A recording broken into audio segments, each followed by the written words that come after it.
Who cares what other people think of you? Other people are ugly. I need everyone to focus on themselves and being beautiful because attractiveness is a mindset.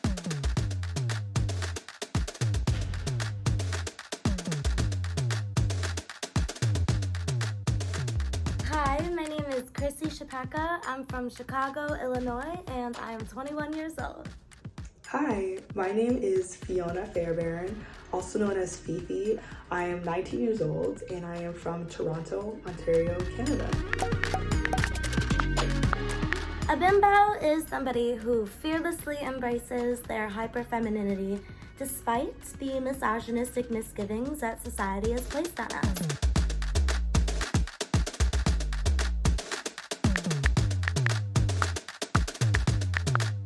Bimboism is the act of being a bimbo, whereas bimbofication is the act of becoming your truest bimbo self.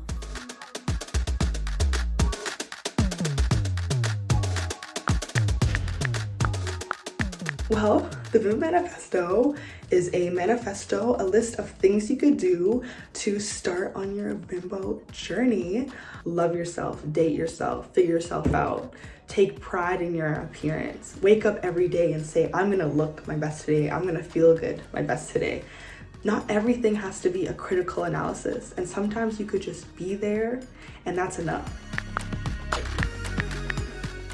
The first stereotype around the word bimbo is that we are dressing this way for the male gaze and male attention. And first of all, absolutely the frick not. I am dressing this way for myself, to make myself feel empowered. I am the most comfortable when I am dressed like this. You know you gotta keep on red.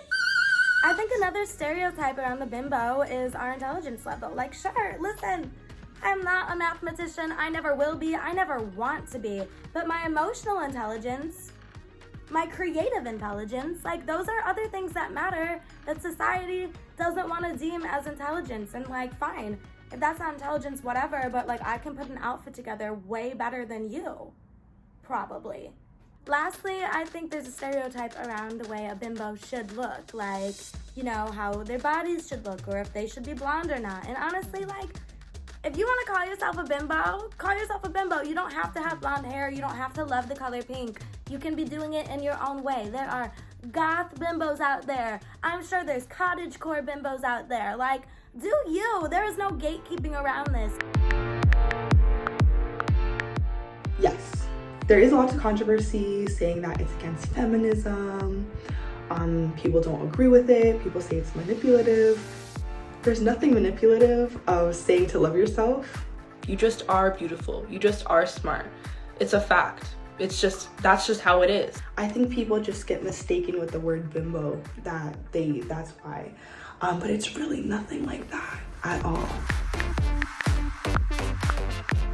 I mean, I think it's Gen Z's goal to take the things that are meant to shame us, like the little things that we were told weren't okay when we were growing up, and to prove that, you know, these things about me, they're not shameful. I'm not ashamed of my hyperfemininity. I'm not ashamed of who I am. And if you're ashamed, kind of sounds like a you problem. Don't say what the patriarchy is doing to you, say what it can do for you. Anybody can be a bimbo.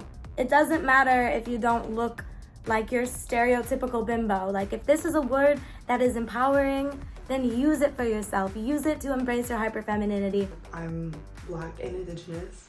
I feel like it's finally a representation for the Black community. And a lot of Black creators have commented on my thing and say they relate. Bimbofication is not exactly about being dumb. I'm a university student. I'm actually planning to go to law school after my undergrad. The whole goal of this, at least for me, is to include everyone and to make everybody feel special and loved and important and, you know, comfortable in their own skin.